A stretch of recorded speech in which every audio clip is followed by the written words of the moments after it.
On the state legislature's final day of its 2023 session, the Unicameral's voter ID bill passed by a vote of 38-1 and was subsequently signed by the governor.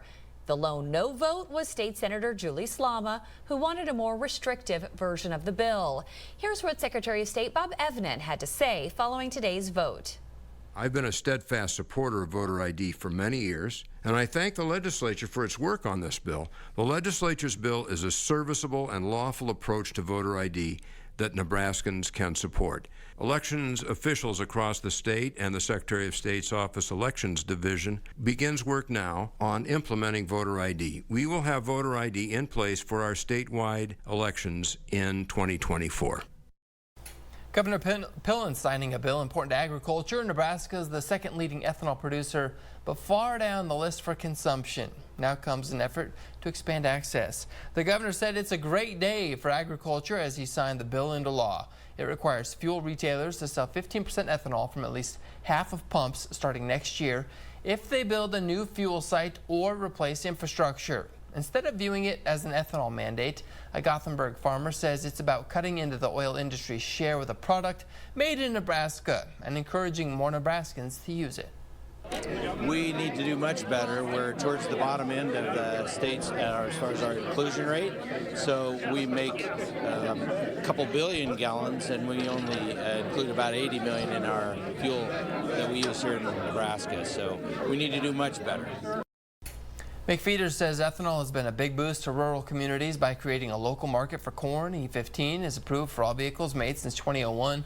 The bill also increases tax credits for retailers who offer higher ethanol blends. Nebraska will expand problem-solving courts and may parole more inmates. Well, the state is investing big bucks from taxpayers into a new prison. And as Steve White reports, some say it's not enough.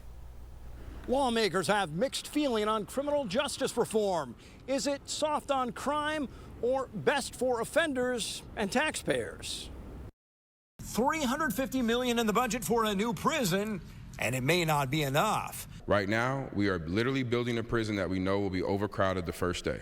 Nebraska has some of the nation's most overcrowded prisons. A bipartisan effort yields a package with several reforms, from more problem-solving courts to earlier parole for some inmates. I'm not trying to reform anything.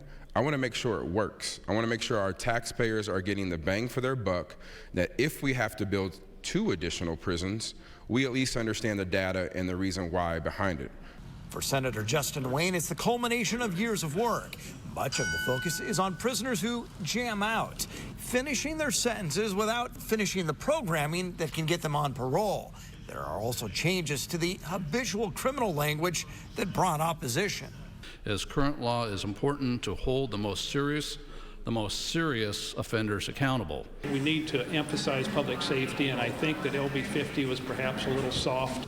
15 conservatives voted no, saying it was soft on crime, even if it's fiscally conservative to avoid another prison. It pains me to have to go out and spend the kind of dollars we're talking about on a new prison, but at the same time, we have to protect the public.